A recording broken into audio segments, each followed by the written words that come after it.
Ah, good morning, good afternoon, good evening, good night, where you happen to be in this wonderful, wonderful world, wacky world. Welcome to another scene set in Elysium Crusade, Season 2.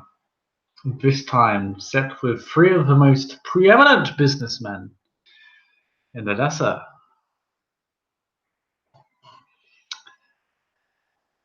Menmon being one of the last of the trio to arrive to the Guildhall of the Artisans under the ownership of Giles Lamau.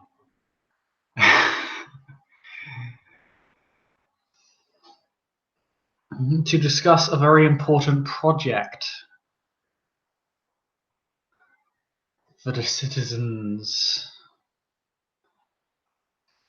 of Canaanite society. The subject of Prince Chimera. The foundations of a new Elysium, greater than either one that came before. More beautiful, more creative, more exuberant,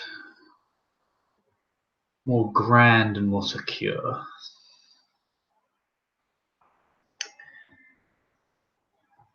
And Menmon,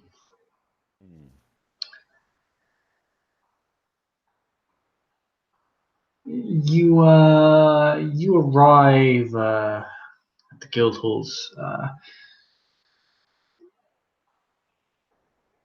There is a ghoul by the stairway who will happily take you up. Very civil, very prim and proper. Seems to be a merchant of some renown and native to the area. Oh, I don't miss it.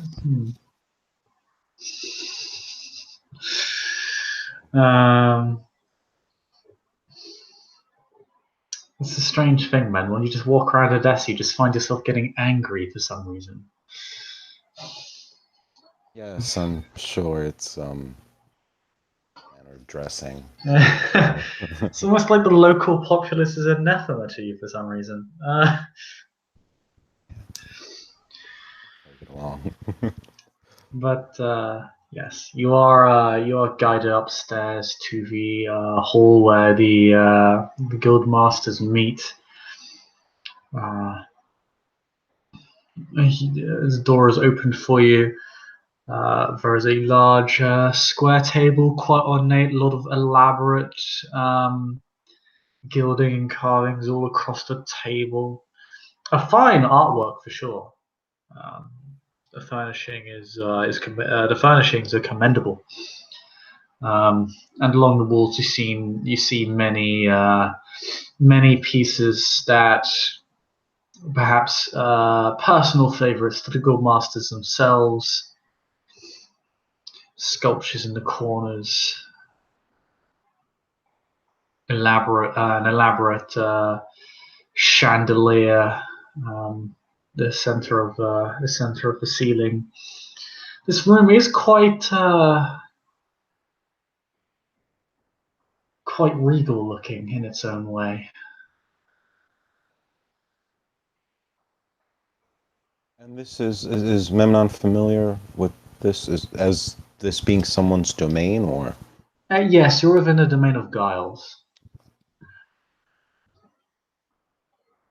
Well, I think Memnon would not expect anything less from a toreador of his station and renown. Hmm.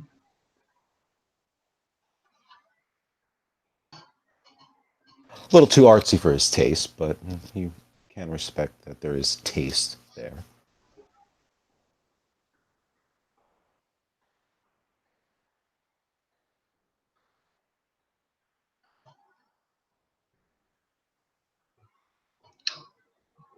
And yes, Omar Shadid and Giles sit on opposite ends of the table to each other. Um, Towards the front, closest to where you stand when you come in through the door, and they'll just stand for you. The table is quite long. It's obviously it's ill suited for a meeting for 3 people.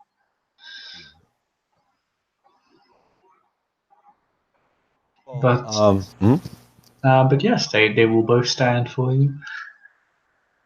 Master Menmon, an absolute pleasure to see you. You'll go to walk up to you and shake your hand, and Omar Shadid will go, Master Menmon, an absolute pleasure to see you again. And he will do an illustrious bow. I'll try to smile. As Omar Shadid does. I might let you just not spend willpower for your flaw against Omar Shadid, because Omar Shadid, like, who could not love him, really? Yes. Memnon, he tries to mimic their pleasantries, though he does not bear them any ill will. It's just perhaps foreign to him still. But we'll say I am honored to have been invited to such an august company as yourselves, gentlemen. Thank you for having me.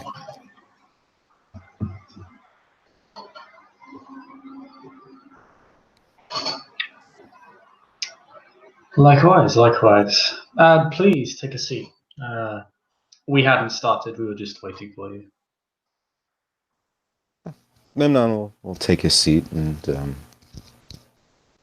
try to seem as casual as can be.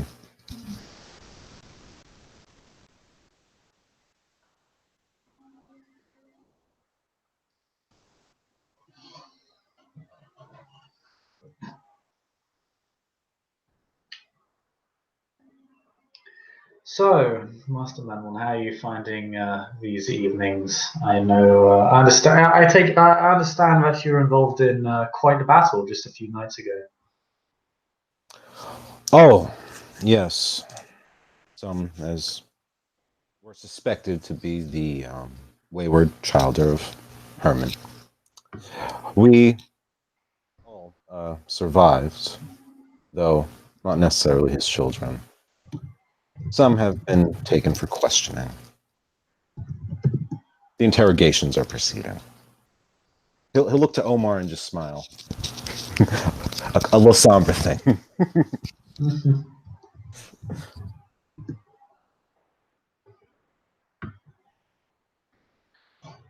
He'll give you a toothy grin and just nod. And suppress an amused chuckle. Just sort of sniggering to himself. As Giles will just say,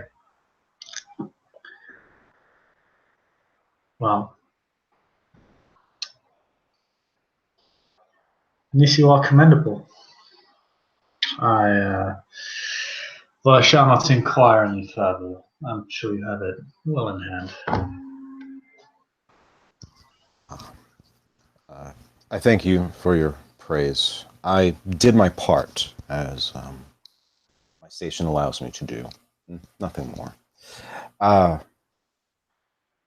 Though I do respect that all of us have been, to some extent, a victim to this war caused by Herman himself. I would not necessarily deny the opportunity for answers to questions you may have. I could always appreciate the help and assistance to putting an end to Herman's rebellion. Yes, I do think you'll find the streets quite clean of his filth, however, ensure that they may not pass through here without difficulty. Doesn't really elaborate on what difficulty means. Likewise, they shall not be passing through my domain anytime soon. That is good to hear. Such neighbors have shored up their defenses as well as myself. The guild halls are perhaps heart to the body of Odessa. It keeps city's Oh, life beating.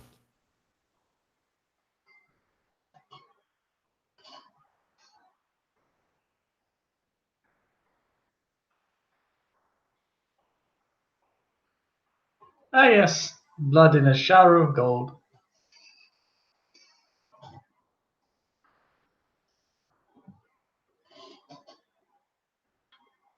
Giles processes that statement for a moment before just going, yes, very much. If the economy for the city were to stop flowing, well, we can expect civil unrest not too dissimilar from the riots that were present during the period of martial law. Can't remember how well that turned out for everybody. Some profited, but nonetheless, the city does not need more undue strain.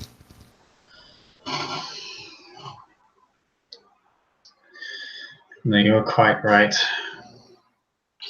I've been doing my part to at least ensure some degree of order and law is maintained, at least within my particular domain and surrounding Toreador areas. However, my ability to impact areas outside of the guild halls has been somewhat stymied by the interference of others. Not that I believe their intent is ill, but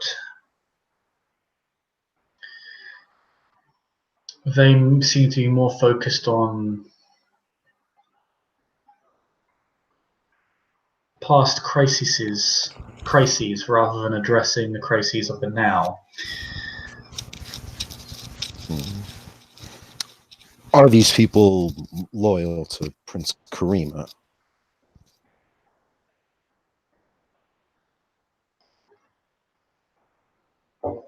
I believe so.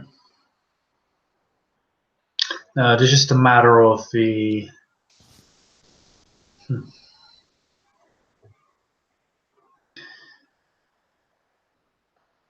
reconstruction project that the city embarked on some time ago. It's done wonders for Riverside, although it's expanded to other districts now, and it's becoming something of a drain on city resources when they could be used to fend off invaders such as Herman and Al-Taib. Yes. I'm, That am, am concerned. I'm not sure if you've heard of the fate of Tabris. I do believe I've heard some things from the Lord Famushi. Supposedly, he is still within the custody of the Salubri Primogen. Highly concerning, if I'm completely frank. It is not quite the peace settlement that I would agree to. Supposedly, Tabris is to be exiled, so the premise that he is still here is, well, I'll have to speak to the prince about this. Omen war or no,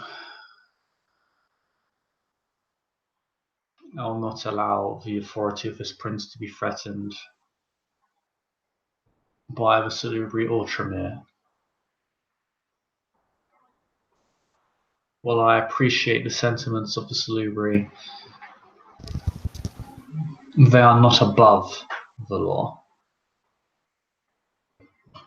Memnon noddly firms. And they cannot sit on a pedestal of moral superiority, particularly when we've already seen the damage the clan has wrought upon this domain. I'm certain that if the prince wishes them to be reminded of their place, he will do so, and this hound will go fetch if necessary. I would be careful. I hear this Fumoshi is extremely dangerous. If we are to combat him, it may be wise to avoid him entirely. Or utilize another Another means of approach. Maybe.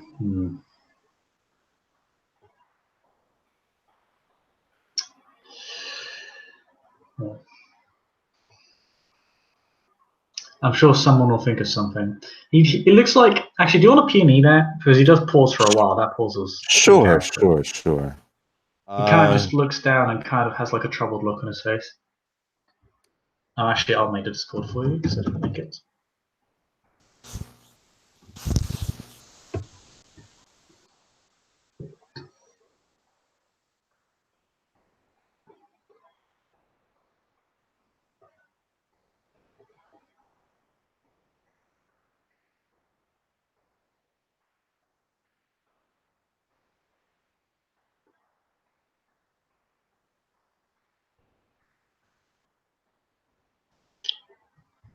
Up, 2, 3, 4 goes to Discord.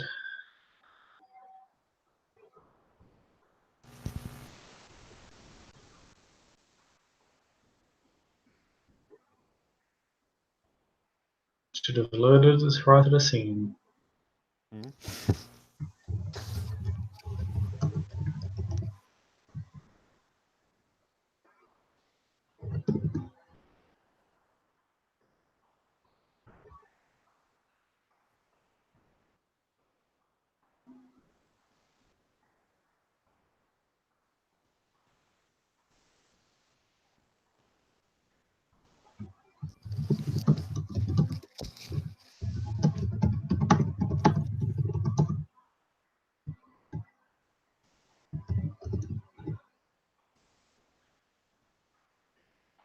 There we go. Finally. Okay. Just gonna make the Discord real quick.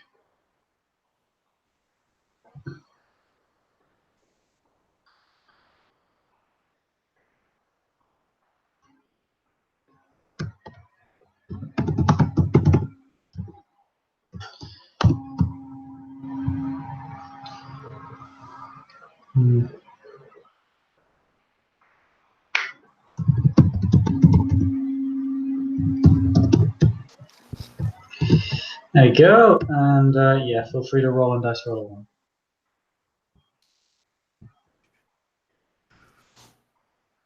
Does my cute sense of sight come into play? Yes.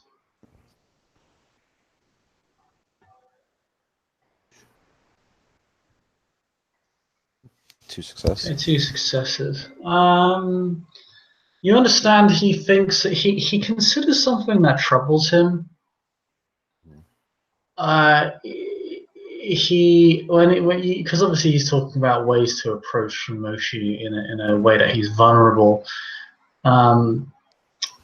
He seems to hit upon something that makes him feel maybe a bit troubled, guilty.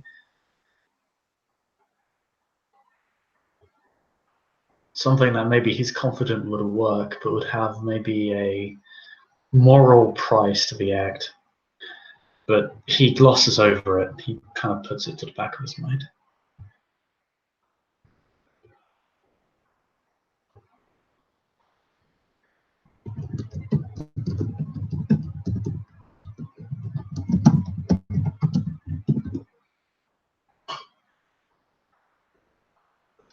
But yeah, he moves on.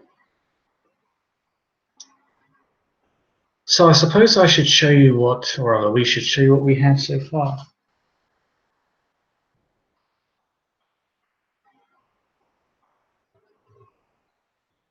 He'll take out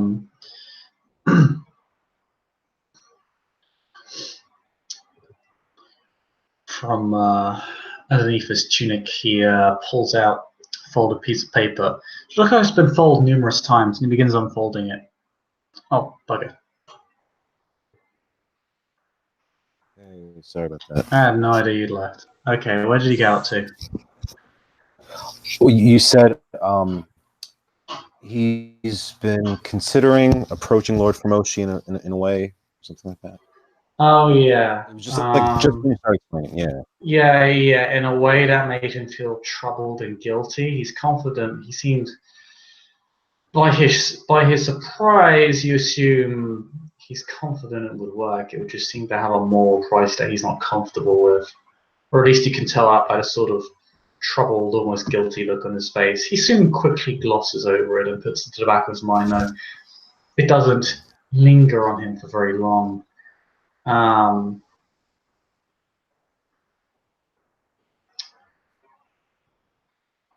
But then he says, pulling a piece of paper out of his tunic, I suppose we should show you what we've got so far, however. And he begins unfolding this paper. It's been folded quite heavily as he unfolds, and there's a quite a large, rough architectural plan, still in its early stages, depicting a large estate, the large front courtly garden that kind of loops around to the back of the building, linking up to the back garden.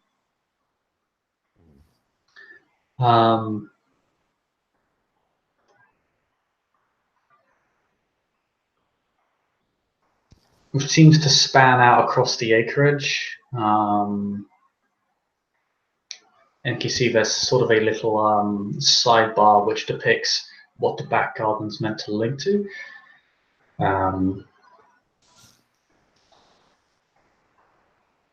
Still in its earlier stages, you're not actually sure what's meant to be there yet. It looks like it's this sort of cordon of land, which is kind of like there's this land which is meant to have something constructed there, but you're not sure what it is yet. They haven't really decided, other than that it's meant to link to the back garden. And it's fairly big. A structure that links to the back garden. Yeah. Some sort of large structure, or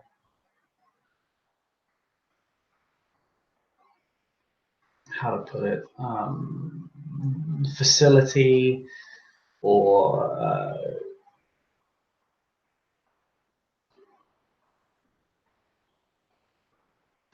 some structure, facility, monument, something. They haven't decided yet. It's just plain land right now. The only thing that's really decided is sort of how this area will be contained and kept from mortal eyes.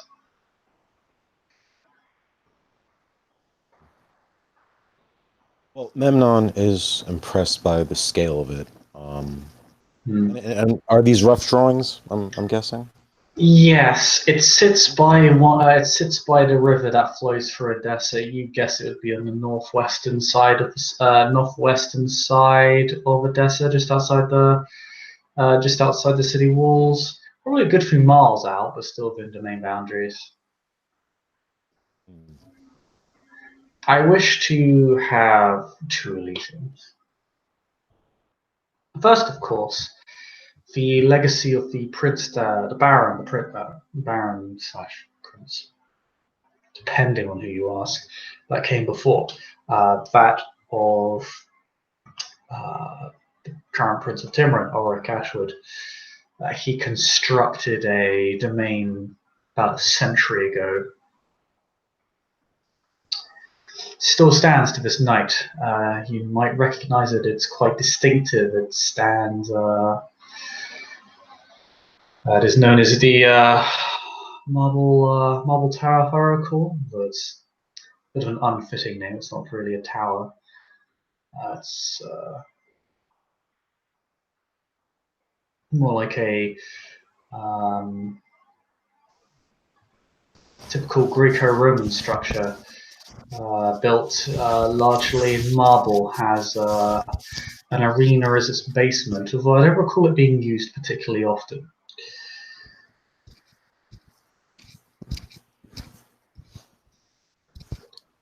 I believe its main hall was referred to as the Red Room, as it was often draped in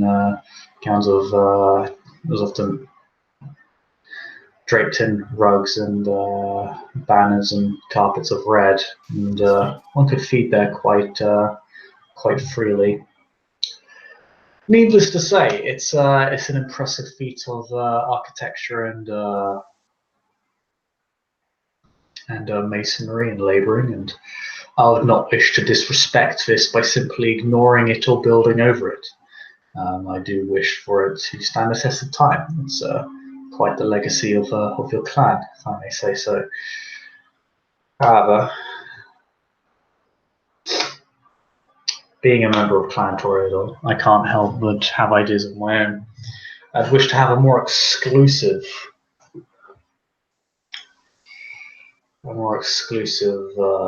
venue built for the greater and more esteemed members of our society. Almost like a privilege or a reward, if you will, for one's services towards the domain. An incentive for younger Canaanites to do right by the domain in exchange for the domain doing right by them. Menmon smiles at that specific part of what Giles said, but he'll ask a question. He'll say, "If I may understand right, then, Giles, is it that you wish to complement the structure of I'm sorry, you said the Baron, right? Is that the character's name? Who's a previous prince here?" Oh, no, no, no. I wish to compliment him by leaving the Elysium as it is. I couldn't really compliment it at all as it stands. It's quite snug deep within the city. There's nothing to really add to it. It is walled off and isn't really meant to be expanded upon. To expand upon it would disrupt the layout of the city. Out of character is I don't know. Did he describe any kind of feature of it that like stands apart from the rest of the city? Like, What, the Ulrich Elysium? Like in the one he built all the way back in the day? yeah. Um, Like, does it sit on a hill? Does it have like a high reaching point of sorts? no, he did describe it as a structure built largely out of marble, a typical Greco-Roman, a large kind of Greco-Roman, almost temple-like structure.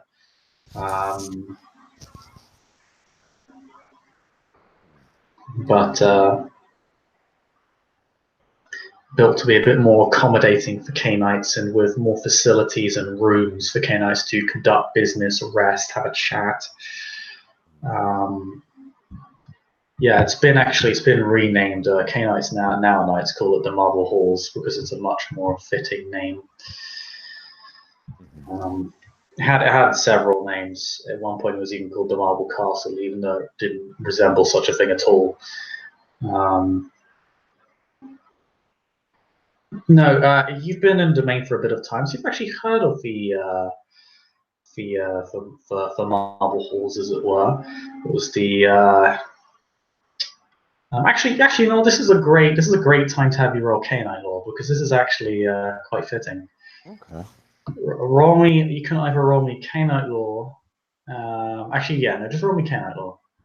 Intelligence or wits? And Intelligence Canine Law.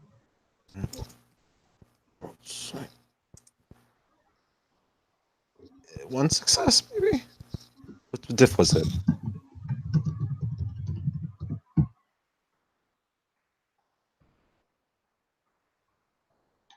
Yeah, it's just one success. Standard diff. So. Okay, you don't really recall too much. You know what's publicly available. It has its own place on the forums. Basically, the outside of so basically it's a walled off.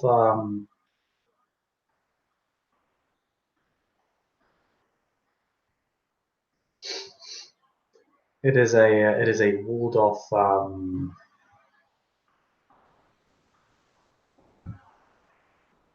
Elysia.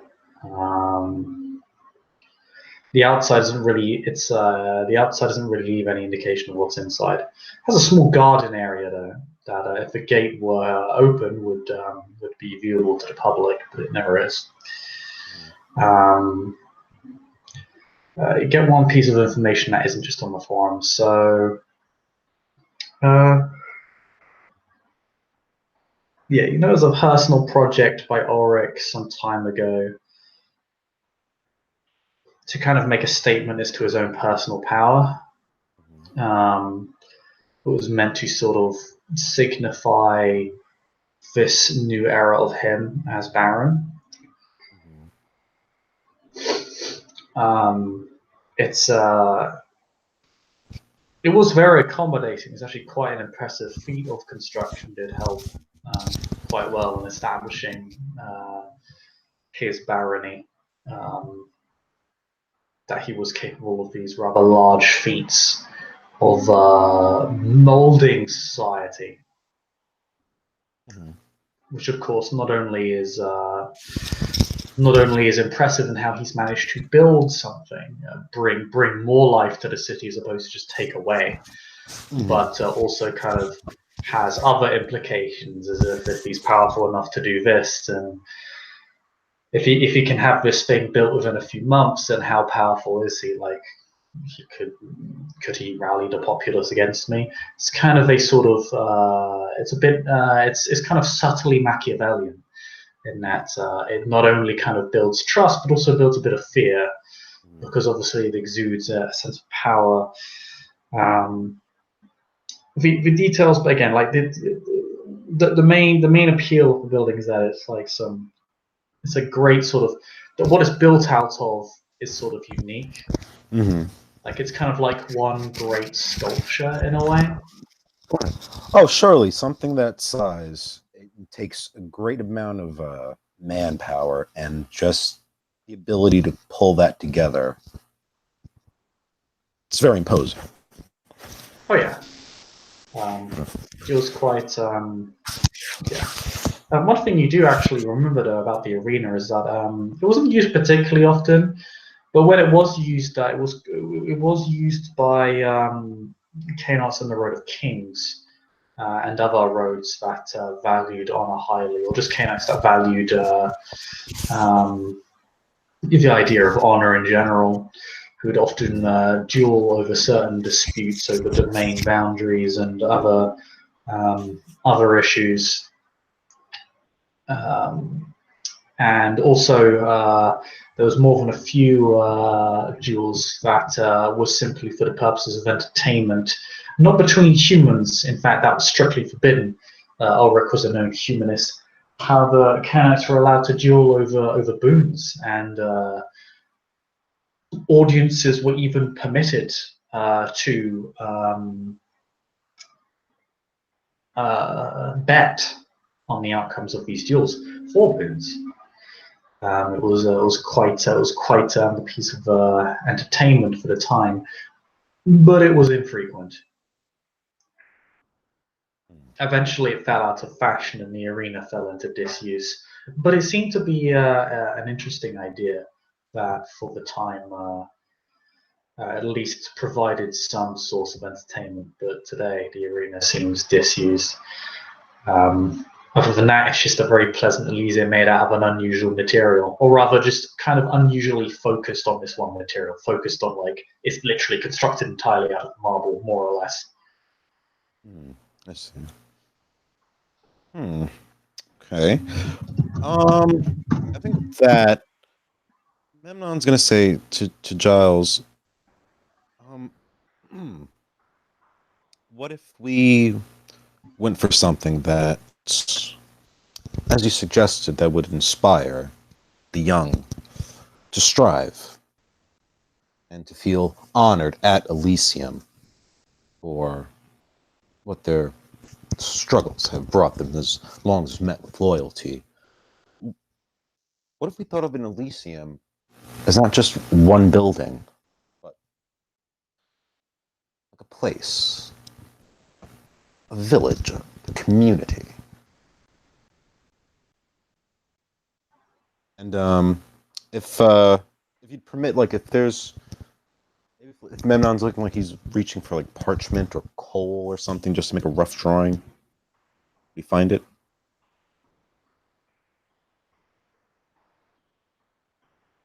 Chris, can you hear me?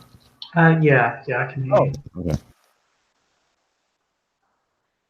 Would you allow him to make a rough drawing?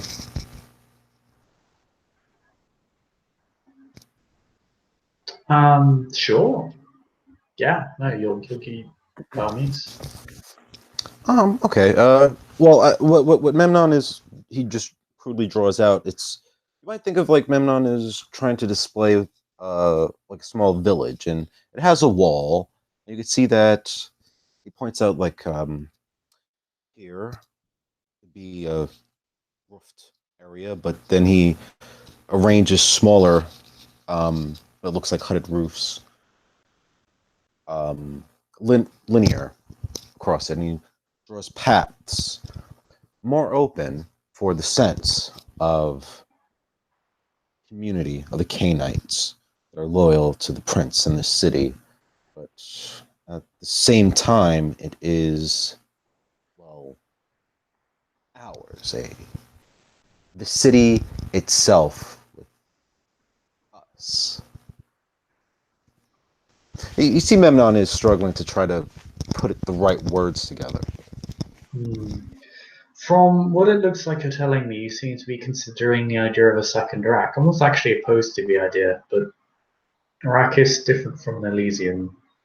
I don't know how we'd be able to balance the two between each other, other than maybe an Elysium within this second rack, but this is the construction of an entire village. Then again,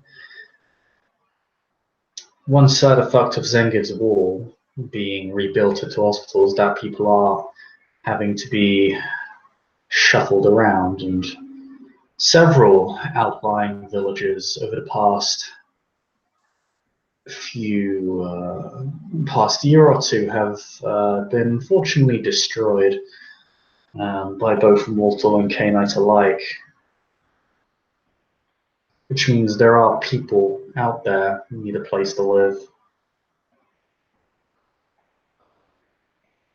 An available labor force, either to serve as servants on this new construction project or as vessels for this new rack, or potentially both. He kind of considers this. I think I understand what you're trying to say.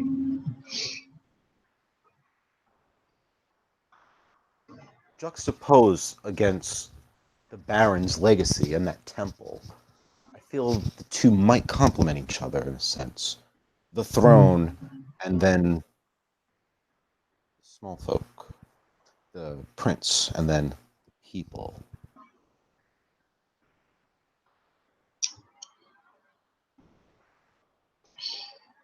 But who am I? I am just a simple smith. He smiles. Well, I brought you here for a reason, but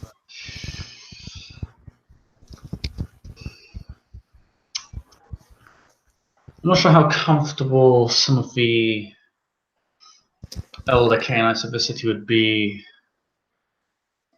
to be surrounded by common folk, as nutritious as I'm sure they are.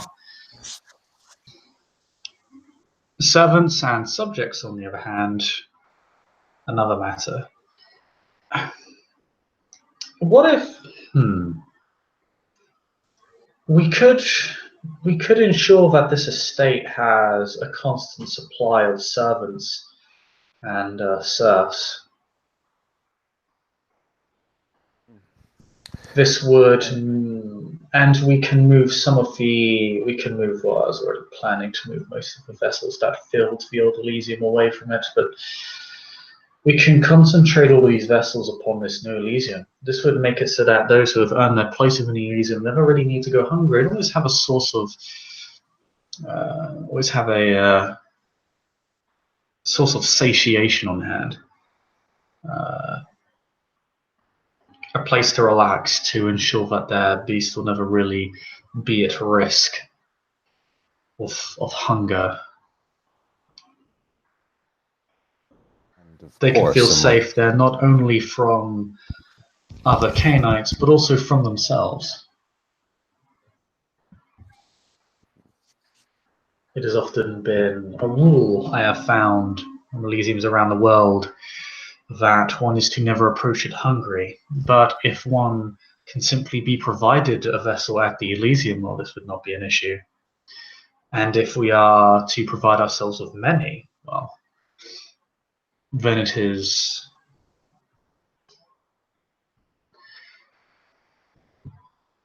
a bacchanalian revel.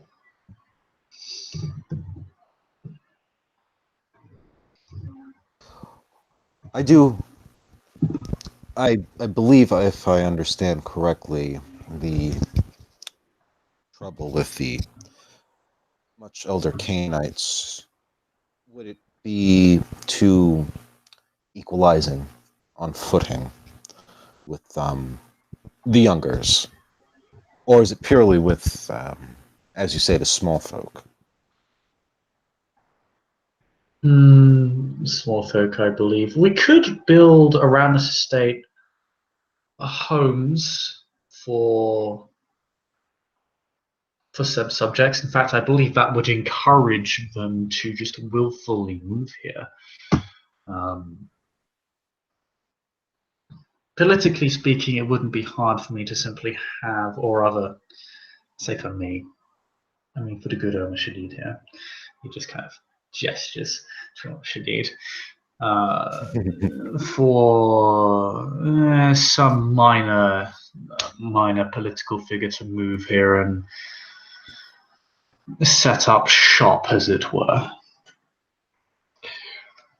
To be honest, it may be wiser for it to be a minor lord, be less revealing, and to give this lord a chance to build up their own power base outside of the already saturated circles of power within the region's courts, but it's neither here nor there.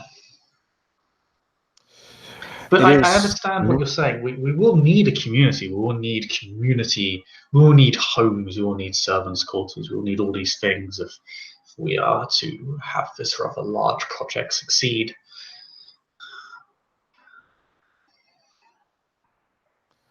Yes, and I'm certain that in some aspects, simply trying to blend in will provide a much prudent layer of security. When all the people that will necessitate the life for this Elysium, the appearance of a simple village is unassuming.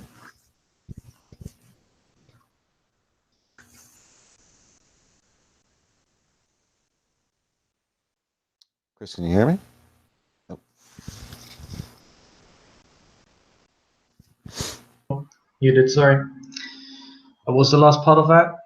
I got 90% of it. Oh, sorry. Menmon was saying that the appearance as a village or large estate or so, it's unassuming. It wouldn't necessarily draw the attention of those looking to do harm to their kind. No one who knows of our kind expects us to live so openly.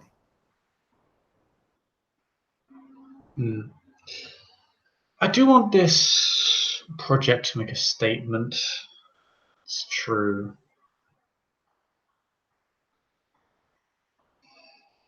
We will need to make some preparations to ensure that mortals don't become curious. How would you go about making it unassuming?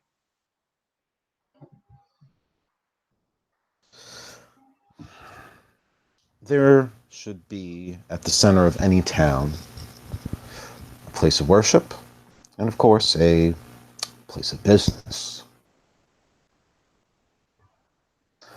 These are the daily routines that lull people into their senses of security.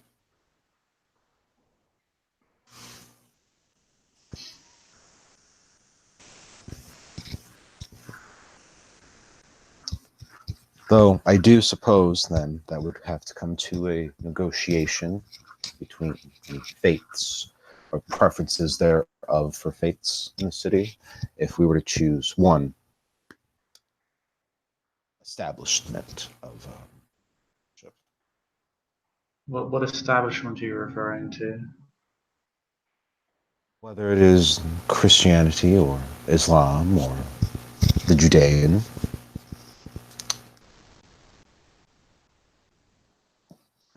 Uh, just my apologies. I'm just trying to understand. Do you mean you wish for the Elysium to be a religious structure, or for it to have a religious structure? Well, Giles said how to make it unassuming, and Memnon was saying he said, like, in the sense of a village, at the center of it usually there's a house of worship and a place of business. Oh yeah. Actually, it should be noted because Mem would know this. Usually, a lord's household has their own chaplain. So there's actually something that's built into that's something that kind of the aristocracy have generally accounted for. That's actually a thing they have. A thing they do. They have their own chaplains, their own little places of worships within the buildings, or as just a separate building. So yeah, that's yeah. What you're talking about is basically what a lot of is kind of already extant. I just don't know if you knew it already existent in like the Dark Ages or not. So I'm just letting you know that Menmon does know that. Okay. Oh, I almost forgot about this. Memnon will ask, before the well, long before the War of Praxis and the decimation of the Malkavians, I recall a Malkavian who specialized as a rancher, driver of horses. I'm sure whatever noble you'd wish to appoint to be the face for the people, well, perhaps his business out there so far by the river is uh, one who has a cavalry or lends their cavalry to the prince. That's an interesting idea. It would justify having blacksmiths on hands, carpenters, animal handlers. Also, also means that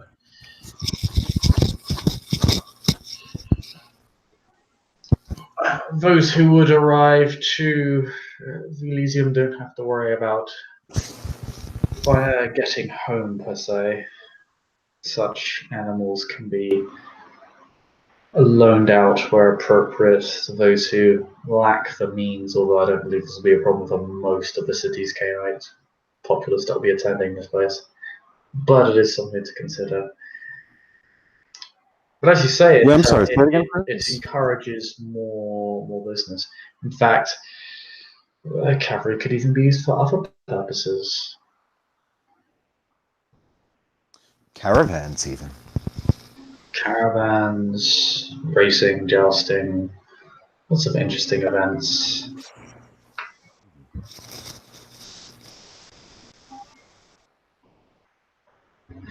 Not too dissimilar from the arena, but a bit more highbrow than the arena within the marble halls, as it were. Less confrontational, more entertaining, perhaps.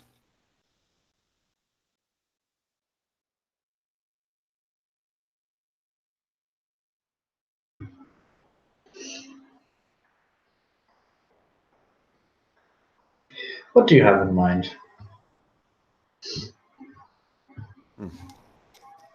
We do have this big empty space for us to use, still haven't decided what to do with it. I am simply following the notions you first put forth and trying to build upon them.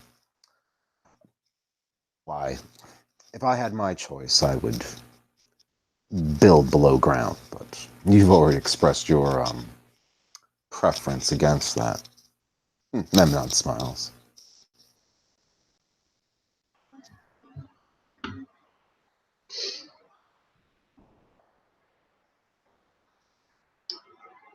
Well, I'm sure we can work something out. He laughs. Giles, I am thankful for the opportunity and, of course, the chance to build such a structure. I do not always require kickback. I don't know if that term actually exists out of character yet. It's fine. It's Dark Ages translator in effect.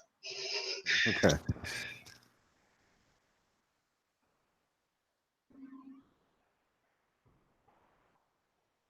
But truly, I hope that I may help you and Omar define the vision you see.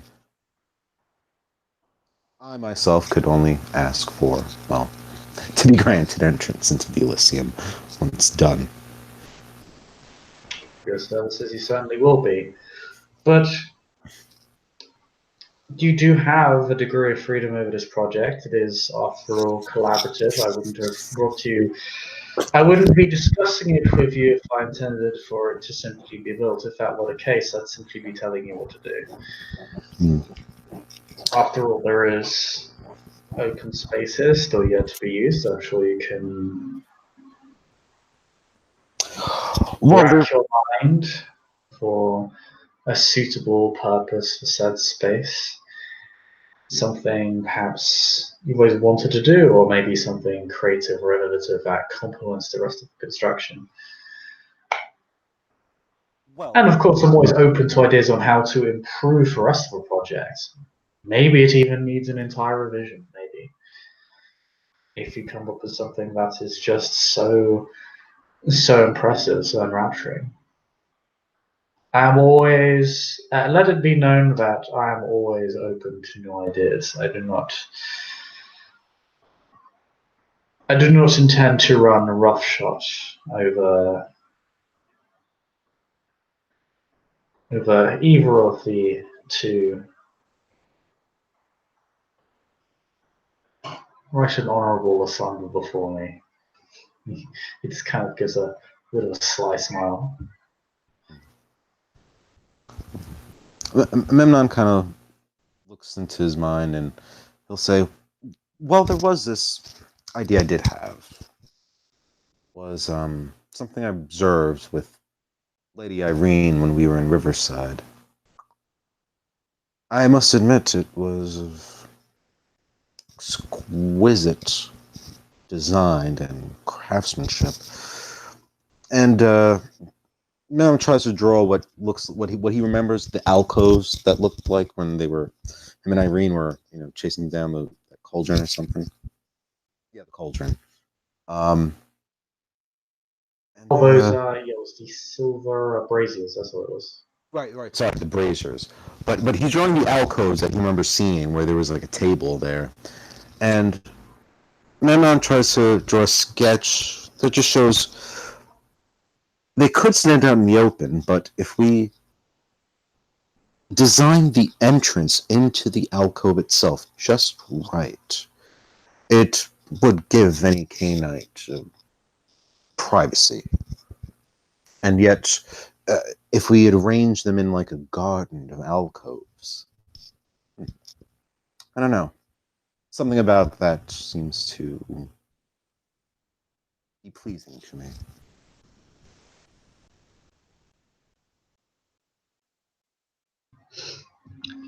It's interesting you should mention the garden. It's actually one of the aspects of this project that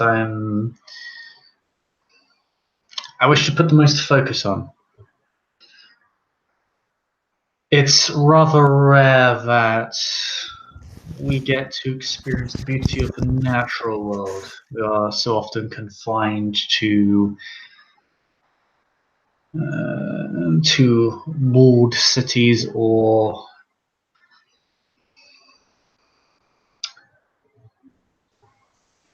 small, barely functioning peasant communities. We rarely get a chance to stretch our wings, as it were, into the natural world. This project is a somewhat unique opportunity for us to breathe some life into it, for us to experience it. Of course, the Marble Halls has its gardens, but they're still confined to a walled building. It is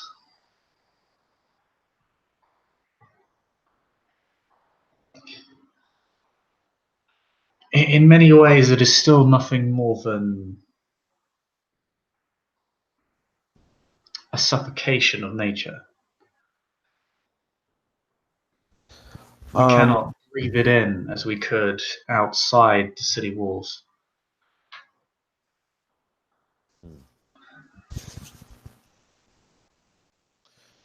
Yes, that is. There's much truth in your words, and I've been so focused on the nightly events and the intrigues that I have almost forgotten the last time I've enjoyed nature itself. I suppose a garden in and of itself can have leisure comforts, chairs, tables, and such, but landscape. I would think that some pond of sorts should definitely be a part of the design.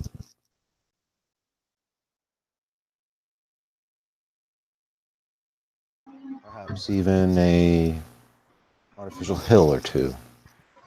That seems like a wonderful idea.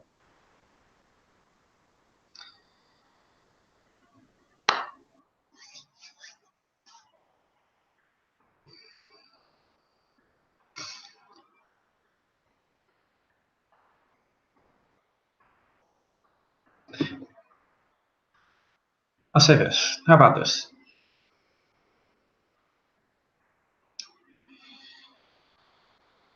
You take this, and he hands you the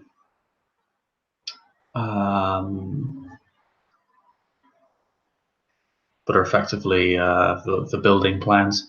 He folds them back up, hands them to you. You take this, and you inform me of any changes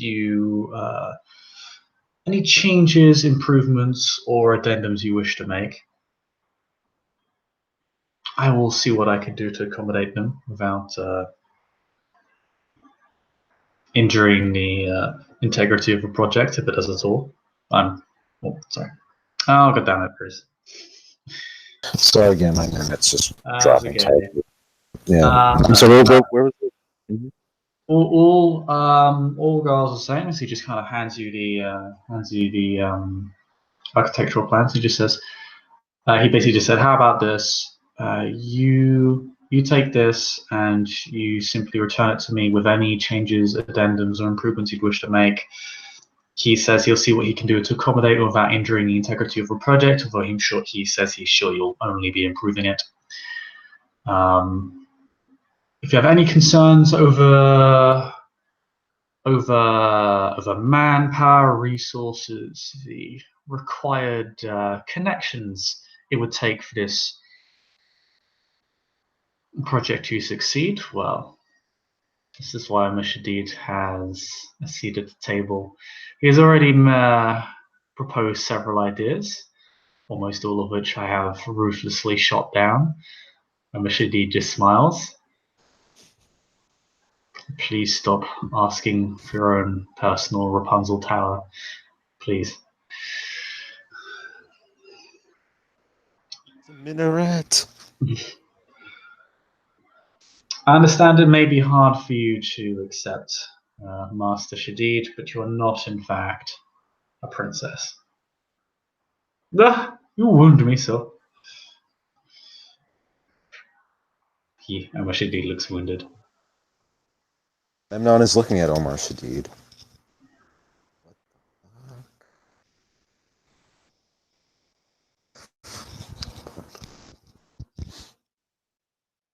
the fuck?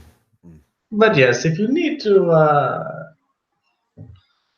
any additional help in the construction of this lovely project, just pay me a little visit, and I'll see what I can do for you. It is all how to say.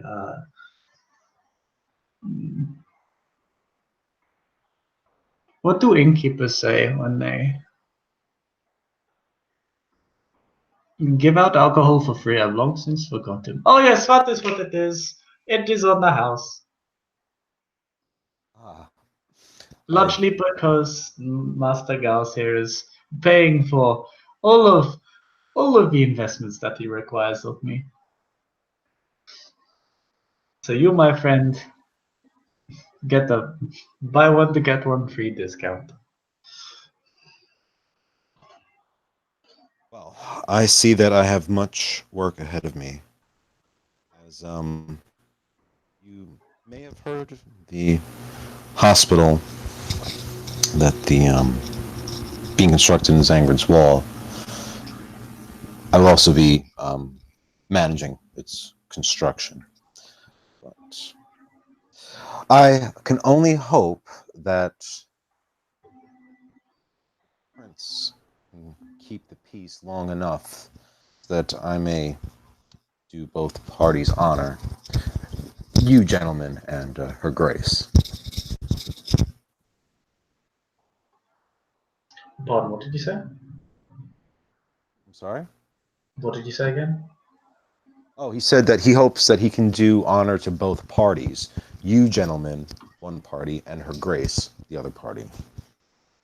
Oh, I'm sure she'll be most pleased with you. Yes.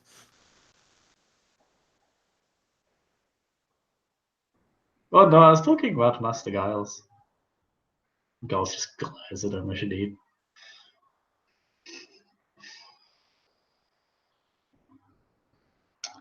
In any case, I believe that is our business for this evening. Just feel free to make any changes, or again, I'll see which among them I can accommodate. I do wish to give you some degree of freedom over the project, of course. I do believe in your own artistic vision as much as my own. And if I were to do this project single-handedly, well, I believe it would defeat the purpose of this project at all. So I am glad that there is an architect in this city worth his proverbial salt, far away from the coastline that we are. Thank you. I have only learned this skill in the pursuit to help my fellow Canaanites. As we need to have community and stick together, it's, well, I would like the sound to hear that I could lay the foundations of any community, I suppose.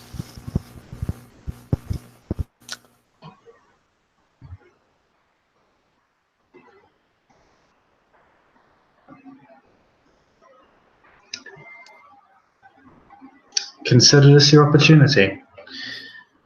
I will say, however, Mm-hmm.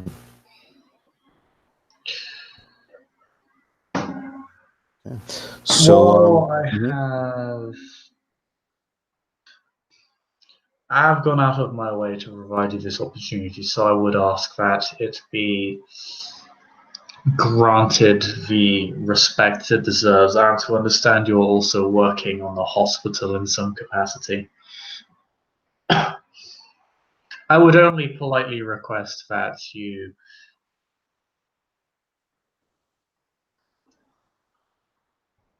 prioritize this project as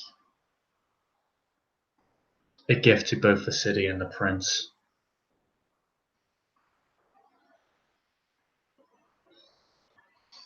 I do Hmm. understand, obviously, this hospital has a great deal of meaning. It's a grand project. I myself have contributed to it in several ways. But ultimately, it only serves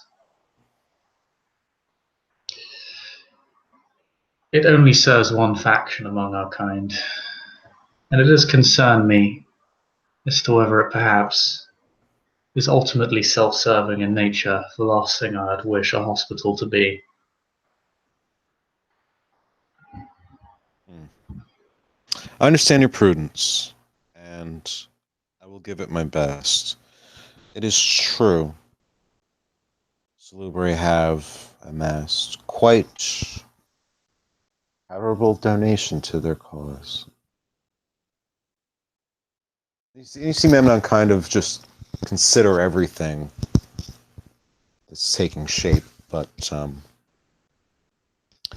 yes, I believe the loyal Cainites of this city deserve Elysium worthy of their loyalties, and, well, what the city and its prince is meant to be.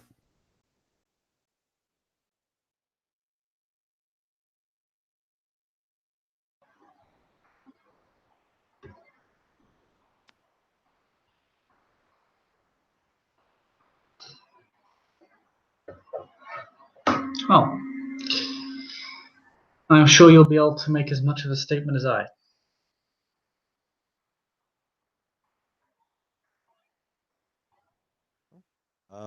With that, I guess Memnon, he'll just shake their hands, and unless there's any last things they need to say to him. No, I know Shadid shakes your hand though. He has a surprising amount of potence to it. Oh, wow. Yeah, he's actually pretty strong now. He wasn't that strong before, actually. Don't know if I shook his hand before. Maybe, probably Mm, did. I don't know. I think he did at one point, but he wasn't. It was a while ago. It was a long time ago, I believe. I mean, he's definitely engaged in physical contact with you before, like hugging you and embracing you and stuff. Because so much indeed, he does that with everybody. He's not been this strong in a while. Like he wasn't this strong. Like and like I think he dealt with you a year ago. Like this seems like a fairly recent burst in strength from the man, but he doesn't press it upon you. He doesn't use it in any threatening fashion. You could just feel sort of, you feel a bit lighter around him. That sort of feeling Yeah. when someone strong kind of grips you, you kind of feel like a bit of a featherweight to them. It's kind of how you feel. Yeah, he is surprisingly strong now, but again, he doesn't apply in any meaningful way. But yes, Giles will simply state his farewell to you, and Shadid will simply say, again, if you need any help, Shadid is always here for you. Okay. So yeah, with that, Memnon will just brainstorm his way as he makes his way back to his own domain and to his haven.